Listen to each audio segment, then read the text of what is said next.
Hello, this is Secret Session, and I'll be doing an unboxing of the Nikon D3200 with the 18 to 55mm lens kit. This was announced 3 to 4 or maybe even 5 weeks ago, so it's just a brand new model.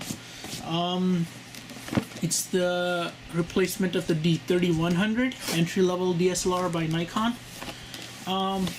One of the great things is this one uses the same sensor as the Sony A65 and the A77.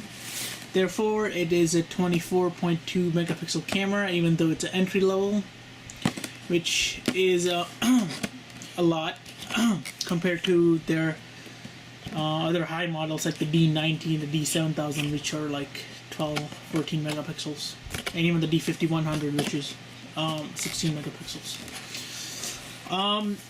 I hope that this is not the only camera that Nikon comes out with the 24.2 megapixels, because again, it is entry level, so it is more for beginners.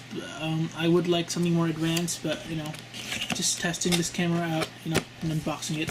I'll be putting up a video test on this. Since I don't know a lot about photos and ISO and what good image quality. I can tell just if it's a good image or not, but I can't really go into the details of the ISOs and stuff, so I'm not gonna be doing any images review, just like with the other DSLR reviews. Only gonna be for the video quality and stuff like that. And as you can see, and as you know, it does have continuous autofocus system, and hopefully full manual mode. So anyway, it's $6.99 at Best Buy right now. They just came in yesterday, and within 2 hours they were already sold out, and I got the last piece right here. Anyway, so here I'm unboxing this. So this is going to be the lens and the manuals.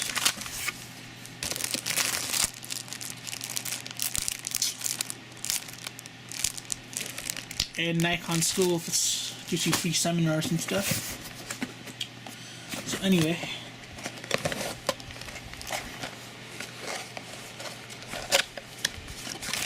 alright, so what we have is the AV cable to connect to your TV, the Nikon hand strap. I just love the yellow color on the black, it just looks really nice.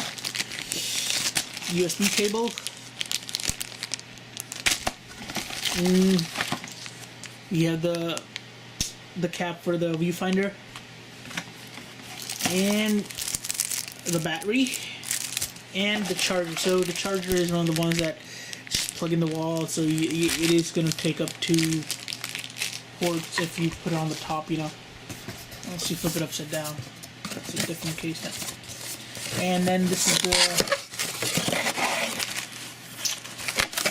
the 18 to 55mm kit lens. It's not that great of a lens. Since I know that this lens is not that great for video, what I'm going to do is when I do test this, I am going to test it with the Nikon 35mm. I could not find the 50mm. The only reason I'm going to do this because I know that fixed lenses are, fixed focal lenses are better for video than the other one, and this is f-stop of 1.8, so it's gonna be really good in low light. Hopefully this is the same quality as the 50mm, even though this one is more for portraits.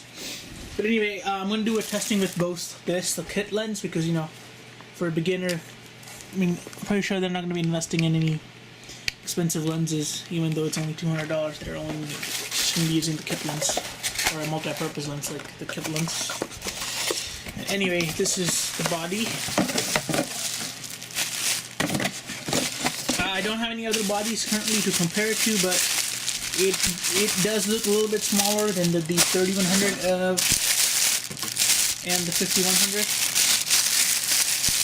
It's really tiny. As you can see, my hand basically takes over the whole thing. And as you can see, this is a keyboard, and this big. So anyway, as you can see, you have an auto mode guide, then all these effects, and then you have the manual the aperture priority, shutter priority, and programmed auto or something. I can't remember. Anyway, the good thing is, even though this is an entry level, there's a mic input right there, 3.5 millimeter. So you can, so that's another reason why this is great. Also great for video, because you can input a mic. The only bad concern I have is, well, two things. One is no headphones, so you can't monitor your audio. Even though this does have an audio meter in the screen, as far as I heard. It has HDMI out, AV out, and a GPS. The GPS dongle I think is $60, and I think not just the GPS, but there's also a Wi-Fi dongle that you connect to the GPS, and then you can just stream your photos directly to your smartphone or your computer, just like the iFi SD cards. So yeah, so you can get a really good SD card in here and you can just stream it. And I think the dongle is around $60 when it is available. So you can see it as a movie record button, so you don't have to go into the movie section just to record. And sorry about that, the video, I don't know what happened, it just like stopped recording. So anyway, as I was saying, the live view, it's not a little flap, it's just a switch now, the buttons. And then oh yeah, the other concern I have about this is the screen. Not the resolution as much as the fixed position, which I hate. Thing is, I got this because I had the A65. I didn't like it because there's nothing wrong with Sony. It was a great camera. Everything was good. There's two things that were wrong. First thing is, Sony's ISO performance is horrible compared to the D5100 or any other Canon or Nikon branded camera. But I took the test shots. I mean, I'm not expert in any of the ISO things, but I could clearly tell that the images from the Sony ISO were, since it is a translucent mirror, you are going to lose some light. Therefore, you always have to keep it at a higher ISO than as with the Nikon or Canon. But at the same ISO settings, the Nikon, I couldn't detect any blur. I mean, any noise at 6400. While on the Sony, I could see like already a messed up image. That's one thing I hate about Sony. And the other thing I hate about Sony is the the A65 had some firmware clinks, which I'm pretty sure now are fixed. But anyway, the other thing I hate about the Sony is the screen on the bottom, which I hate. You cannot put it on a tripod. Whenever I tried to put it on a tripod, I could not move the screen around because it was hinged on the bottom instead of the side, like in the D5100 or the TCI.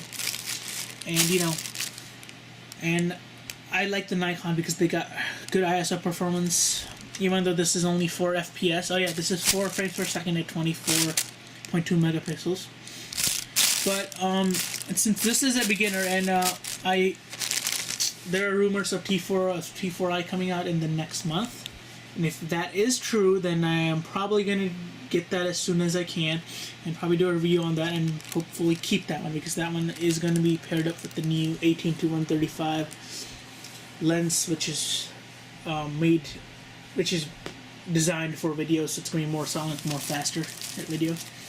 So anyway, thanks for watching the unboxing. I'll put up the test for the 35mm lens and the 18-55 as soon as I can.